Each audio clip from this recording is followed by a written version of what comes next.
జగనన్న పైన గతంలో పెట్టినటువంటి అక్రమ కేసులని ఒకదానికొకటి నీరుగారిపోతానే ఉన్నాయి.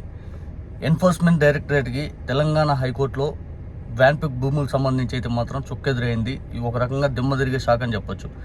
ఇక వ్యాన్పిక్ భూములకు సంబంధించి పోయిన సంవత్సరం అపిలేట్ ట్రిబ్యునల్ అనేది ఆస్తులు అనేది రిలీజ్ చేయడం జరిగింది. ఆ ఆస్తులు రిలీజ్ చేయడం పైన అటాచ్ చేసిన ఆస్తులు రిలీజ్ చేయడం పైన ఎన్ఫోర్స్మెంట్ డైరెక్టరేట్ తెలంగాణ హైకోర్టులో సవాల్ చేసింది.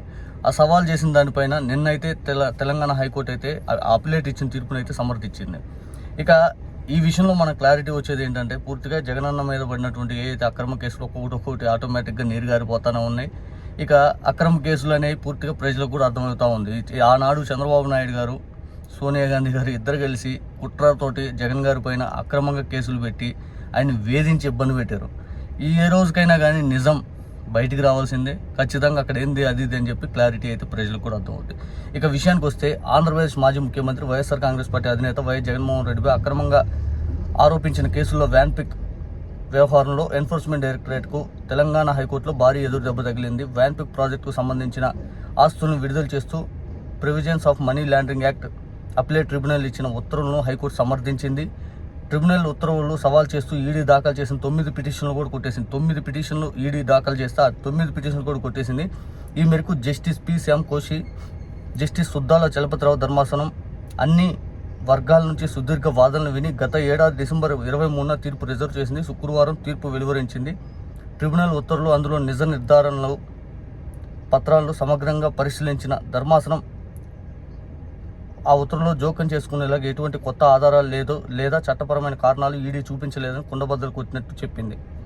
ట్రిబ్యునల్ ఇచ్చిన కారణాలు సమంజసంగానే ఉన్నాయని సమర్థించింది. వాటిని తప్పులు పట్టేందుకు తగిన ఆధారాలు రికార్డులో లేవని స్పష్టం చేసింది. దీంతో ఈడీ దాఖలు చేసిన 9 అప్పీల్ను కొట్టేస్తూ ట్రిబ్యునల్ ఉత్తర్వులను యథాతథంగా వెంటనే అమలు చేయాలని తేల్చి చెప్పింది. అపిలేట్ ట్రిబ్యునల్ మొత్తం 12 కేసుల్లో ఉత్తర్వులు జారీ చేయగా గతంలో హైకోర్టు 3 కేసులు ఊరటనిచ్చింది. దీంతో జగన్మోహన్ రెడ్డి, పారిశ్రామికవేత్త నిమ్మగడ్డ ప్రసాద్లతో పాటు సంబంధిత కంపెనీలకు ఇది కీలకమైన న్యాయపరమైన విజయంగా పలువురు అభివర్ణిస్తూ ఉన్నారు. అసలు ఏంది వ్యాన్పిక్ భూముల కేసు అంటే, వాడరేవు, నిజాంపట్నం ప్రాంతాల్లో ప్రపంచ స్థాయి ఓడరేవులు, పారిశ్రామిక కారిడార్, ప్రత్యేక ఆర్థిక మండలం, ఫిష్ యార్డ్, విమానాశ్రయం వంటి మౌలిక సదుపాయాలను అభివృద్ధి చేయాలనే లక్ష్యంతో వ్యాన్పిక్ ప్రాజెక్టును ప్రతిపాదించారు. ఉమ్మడి ఆంధ్రప్రదేశ్ ప్రభుత్వం, యునైటెడ్ అరబ్ ఎమిరేట్స్, రసాల్ ఖైమా ప్రభుత్వం మధ్య ప్రభుత్వం విధానంలో ఈ ప్రాజెక్టు రూపొందించుకుంటే G2G2 గవర్నమెంట్ ఒప్పందం ఇది. ఈ ప్రాజెక్టులో ప్రయోజనాలు పొందిన నిమ్మగడ్డ ప్రసాద్ ప్రతిఫలంగా జగన్ చెందిన కంపెనీలు 863 కోట్ల రూపాయలు, 33 లక్షల కోట్లు పెట్టుబడి పెట్టారన్న నాటి అధికార ప్రతిపక్ష కుట్రలో భాగంగా సిబిఐ, ఈడీ కేసులు నమోదు చేశాయి. అక్రమంగా మనీ లాండరింగ్ కేసు నమోదు చేసి పలు ఆస్తులను ఈడీ జప్తు చేసింది. ఇక ఈ జప్తు ఉత్తర్వులను అడ్యుకేటింగ్ అథారిటీ సమర్థించడం జగన్మోహన్ రెడ్డి, నిమ్మగడ్డ ప్రసాద్తో సహా పలు కంపెనీలు అపిలేట్ ట్రిబ్యునల్ను ఆశ్రయించాయి. ఇక ట్రిబ్యునల్లో క్లియర్ కట్గా ఏం చెప్పిందంటే, ఆ తీర్పుకు సంబంధించి 2012లో ఏదైతే ఈ అక్రమ కేసు సంబంధించి ఈరోజు క్లియర్ కట్గా అందరికీ అర్థమయ్యేది ఏంటంటే, నిమ్మగడ్డ ప్రసాద్ అనే వ్యక్తి జగన్మోహన్ రెడ్డి గారికి చెందినటువంటి కంపెనీల్లో ఈ వాడరేవు ఏదైతే ఈ వ్యాన్పిక్ భూములకు సంబంధించి ముందే పెట్టుబడులు పెట్టాడు.